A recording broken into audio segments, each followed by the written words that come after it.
दारुल देवबंद में शेख उल हदीस थे हजरत मौलाना हुसैन अहमद मदनी रहमतुल्लाह अलैह। अंग्रेज उनसे डरता था बहुत ज्यादा, पूरे मुल्क में जाकर अंग्रेजों को ललकार, डरते नहीं थे, शेर की तरह दहाड़ते थे।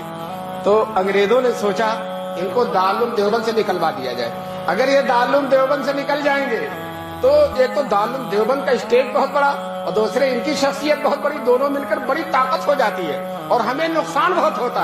कम से कम इनको दारुल से निकलवा दिया जाए ताकि इनकी आवाज में जोर न रहे। कम से कम दारुल के शेख उल हदीस तो नहीं रहेंगे। लेकिन चूंकि दारुल देवबंद अंग्रेजों से एक पैसा नहीं लेता था तो अंग्रेज उस पर कोई आर्डर भी नहीं दे सकता था। हैदराबाद के नवाब जो अंग्रेजों के तरफदार थे, अंग्रेजों से मिले हुए थे, अंग्रेजों ने हैदराबाद के नवाब को आमादा किया कि आप दारुल देवबंद में चंदा देते हैं, आपका असर और रसूख है, आप अपने असर और रसूख को इस्तेमाल करके मौलाना मदनी जो हमारे सबसे बड़े मुखालिफ हैं दारुल देवबंद से उनको निकलवा दीजिए। यह हैदराबाद के नवाब से अंग्रेजों ने कहा। नवाब ने न आओ देखा न तो इतना लंबा खत लिखा और दारुल देवबंद के मोहतमीम हकीमुल इस्लाम कारी तैयब साहब रहमतुल्लाह अलैह थे। खत ये लिखा, मोहतमीम साहब को मालूम हो कि मौलाना मदनी को मदरसे से निकाल दिया जाए, अगर उनको नहीं निकाला जाएगा तो हम इतनी बड़ी रकम जो चंदे में देते हैं बंद कर देंगे। चुनांचे हजरत ने जवाब दिया, अंग्रेजों को मालूम हो, नवाब हैदराबाद को मालूम हो कि मौलाना मदनी का मदरसे में रहना अंग्रेजों के लिए बहुत मुफीद है। क्यों? हम उनको हफ्ते में 6 दिन छुट्टी नहीं देते, बुखारी और तिरमिज़ी पढ़वाते हैं, जुमे के 1 दिन छुट्टी के मिलते हैं, मुल्क में कहीं जाकर अंग्रेजों को ललकारते हैं।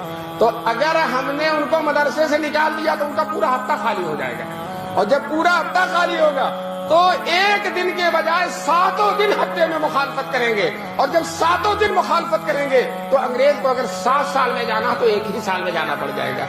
इसलिए अंग्रेजों की भी भलाई इसी में है कि शेर को पिंजरे में बंद रखा जाए और मौलाना को मदरसे में। ये कारी तैयब साहब ने जवाब लिखा।